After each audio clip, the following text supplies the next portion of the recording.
Donovan Clingan. I know a lot of people like him. This guy's a big old boy. I'm talking big. 19 years old on draft night. 7'2", 280 pounds with a 7'7" wingspan through 23 games. Clingan's averaged 12.5 points, 6.5 rebounds, 1.5 assists with 2 blocks, shooting 65% from the field. His mom played at the University of Maine, and she passed away in 2018, and he was raised by his dad, who is an electric field supervisor. So, good family background. But this guy's an NBA ready shot blocker. I know a lot of people are being like, oh, he's Walker Kessler. He reminds me a little bit more of a more mobile, athletic Jakob Poeltl, who was able to run the floor, rebound well, and efficiently score around the rim. Like, he's solidified himself as a lottery pick, in my opinion, or at least a top 20 pick, even though he's had an up and down year due to injuries. And when healthy, he's shown he's one of the best players in college basketball. Elite rebounder on both ends of the floor. Great timing on crashing the glass, converting putbacks. He can finish at the rim. The guy's a lob threat, back-to-back scorer. He can cut. I think his role in the NBA will be a screen and roll big who rim runs quickly and finishes well at the rim. And he won't do much else scoring there. He can pass a little bit from the elbow or run some DHOs. Doesn't do too much. Like, he makes very little mistakes and doesn't turn the ball over. He runs the floor very well. He'll hustle and is always active trying to make winning plays.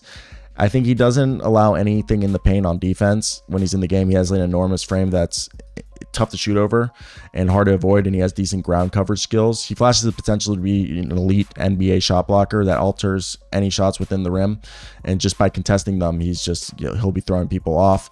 And he's improved a lot throughout his college career at not fouling as much and being able to stay on the court in crucial crunch time moments. And he has elite drop coverage skills, like elite, and he's such a solid weak side defender.